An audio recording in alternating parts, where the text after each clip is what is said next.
Thank you so much for listening to the podcast. Before we begin, I would like to acknowledge Wurundjeri country, as that is where this podcast is recorded, and extend this acknowledgement to all First Nations peoples, past, present, and emerging. This podcast takes a holistic approach on community building and knowledge sharing that I hope you can utilise in your life. Let's do this. Moonlight and coffee black. Lesson plans are on the stack. Ready for the students' track. Gonna find our groove. Hello everyone. Welcome back to Stranger in the Staff Room. My name is Zoe Zammit, or as the kiddos now call me officially, Miss Zammit. I am a first-time teacher and I am sharing lifelong stories, including my first ever week as a full-time teacher. Holy oh my God. I am so excited to get into that. But before we do, we officially have a new member on the Stranger in the Staff Room team. I can't believe it's gotten to this point. Okay, so without further ado, here is our audio and visual editor, Kiara, who's going to say a few words to introduce herself. Hi there, thanks so much for having me. Like Zoe said, my name is Kiara and I'm the new audio-visual editor for the podcast and the show, so I'm super excited to be on the team. And yeah, thanks so much for having me. All right, I'll throw it back to Zoe. Bye. Alrighty, so the reason I have popped Kiara onto our special little show is because, I'll be honest, full-time means full-time. Full-time teaching means full-time teaching. As soon as I got onto my first day, I was like, oh, there is no way that I'm recording and editing and publishing on time. Absolutely not. So, you've probably seen that in the last couple of episodes, which I thank you for your patience on, but I am hoping from here we can have more consistent episodes every fortnight on a Monday. Alrighty, incredible. Now that we have gotten that out of the way, let's get into talking about my first week. Every day we learn and grow. Setting minds all in a row. Teaching them what they need to know. Feeling that we're smooth. Alrighty, welcome back. So, lots and lots of things to get through, but to sum up, 3 words to describe the first week. I have popped down chaotic, very chaotic hyphenated. No, I've popped down chaotic, surprising, and curiosity as my 3. So, chaotic because, and let me tell you this, PSTs, pre-service teachers, listen to your mentor teachers when they say that the first day is chaos. I did not believe a single teacher because I was just like, oh, you know, they're just saying that because everything's chaotic in your first year. No. The first day is a different breed. And it's nothing to do with the kids. It is nothing to do with anything. It's just the nature of it. You think you have everything under control and then there's curveballs left, right, and center. And when you are on your placements, if you are a PST, I want you to obviously plan for your lessons, but I want you to show that you can improvise. Because I feel like that's what took me over the line to actually get this job, is my willingness to improvise in the classroom, because, oh my God, I had to do that tenfold on the first day. So that is why it was chaotic. Surprising context, when I was stepping into my first classes, I was shaking, nauseous, like I was so nervous. Like, you know, the past 4 years I've been building up to this moment. So I got to the class a little bit earlier because my kids were in assembly and there was enough supervision. Great success, think smart, not hard. Just to prepare and just breathe and have a moment to myself. So the kids came in and something took over. Like, to be honest, it was insane. It was like I was doing it for at least months. I won't say years, I will say months.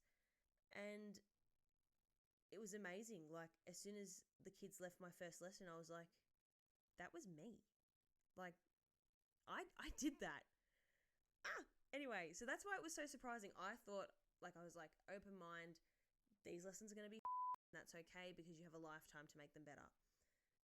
But they weren't terrible. Like, no one died.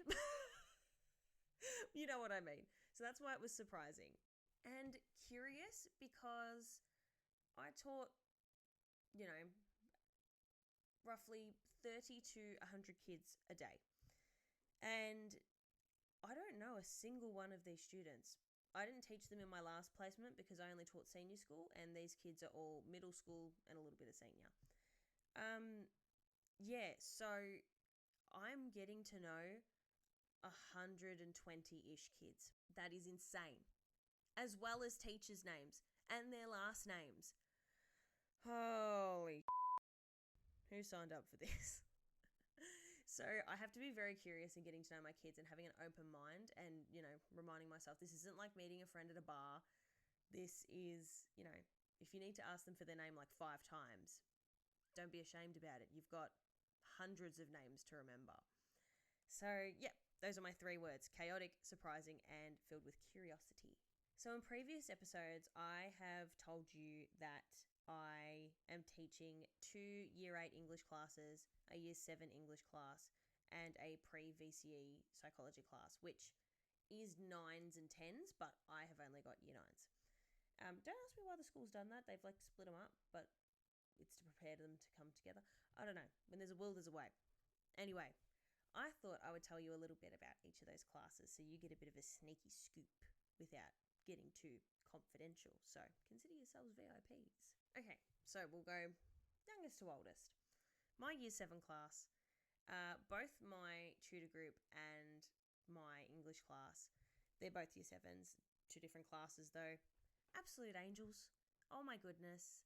But I know that that's just because they are scared of the big wide world that is high school, and that will die at some point. So I'm cherishing every moment I can with them.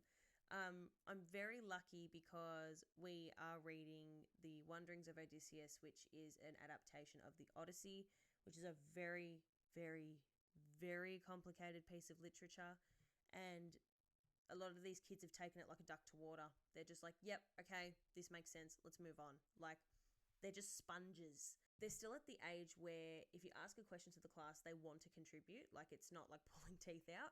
And I really love that because it helps build relationships in relation to the content. So that's really fun. And there's some real smarty pantses in there. Like actual, like academically smart, not like smart. Which is incredible. So my 2 Year 8 classes, I have got one class where it's really funny because they all remind me of me as a student. They are either the chatty ones or the ones influenced by the chatty ones.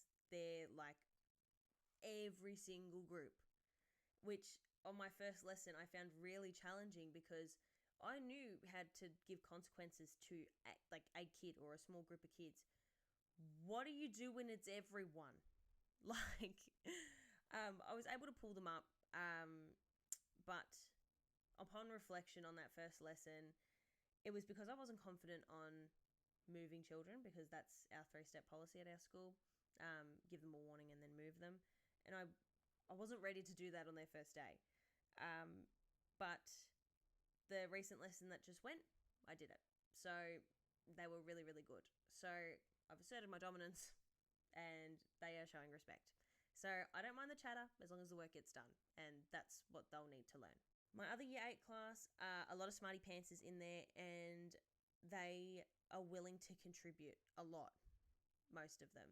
So that I find really exciting because a class like that shows that they care about their learning.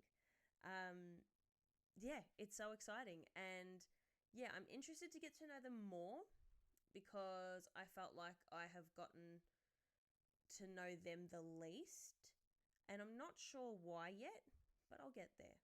I've had fun teaching them. So let's see what this class brings me. And then my Year 9s. So it is psychology, which strangely has a majority females picking the subject. So I've got 4 males in my class.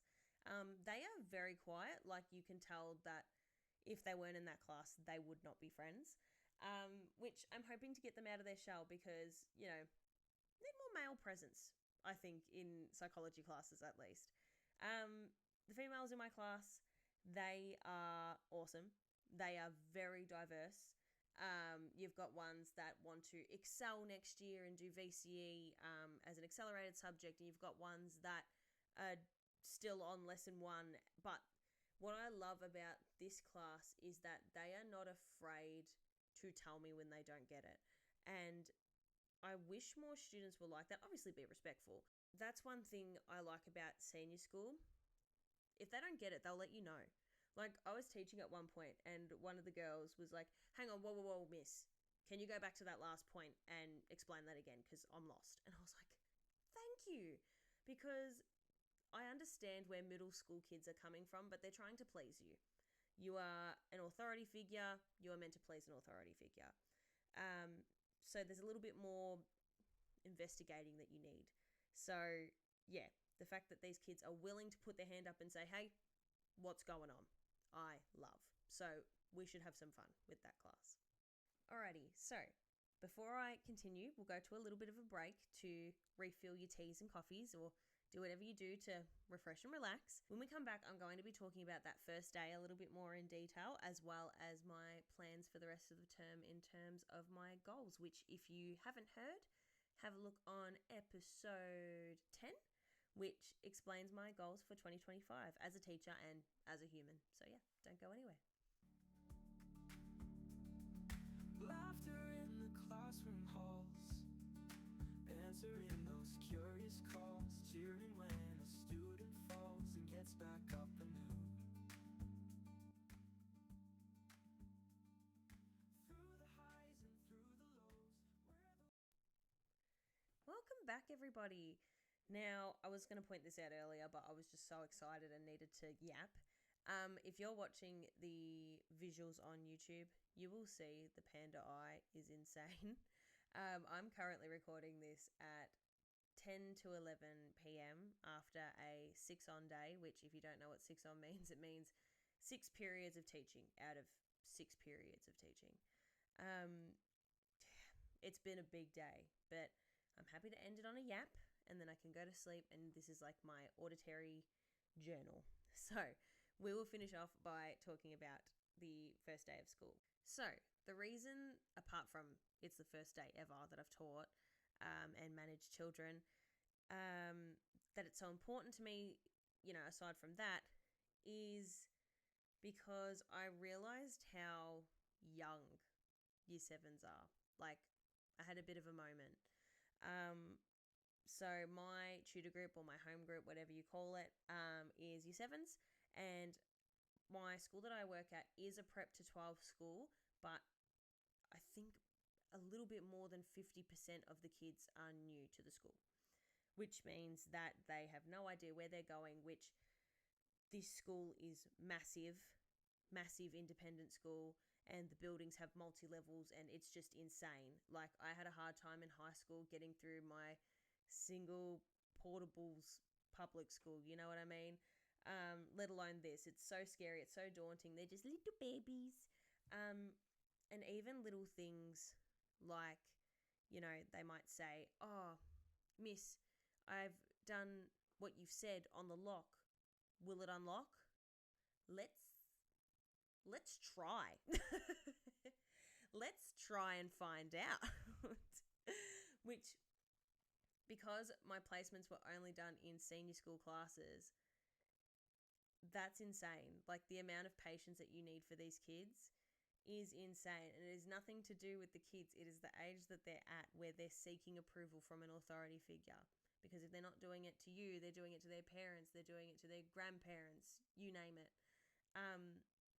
But it just shows, this is the psych nerd in me, it just shows how much the brain develops within 6 years. But I found it so difficult, I want to say, to have personal boundaries in terms of, no, not personal boundaries. It's professional boundaries. Let's not get it twisted. My professional boundaries with these kids, because, for example, I had multiple groups of kids asking where a certain building was, and I'd point them in the direction. They were all still so nervous, and I was heading that way anyway. So I was like, look, come with me. But then by the time I dropped them off and I went back to the room, there was a bunch of other kids, and then they thought I was late to the class, and I'm like, no, I was here. I was just helping some of your peers. And yeah, I'm going to have a look at how much steps I did that day. Be right back. So I just checked the number of steps I did on that day. 13,000. I was averaging 6,000 before I started this job. It was insane. I did at least 5 laps of the school. I have currently got 4 bandages on my feet from blisters. Yeah, like, I found it difficult because I'm not going to help these kids. But at the same time, when do we start letting go of the rope?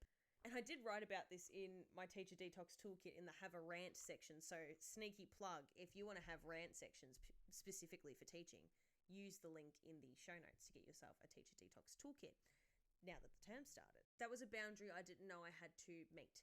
But as soon as all the kids were sorted, I said to myself, new boundary, make them find it themselves.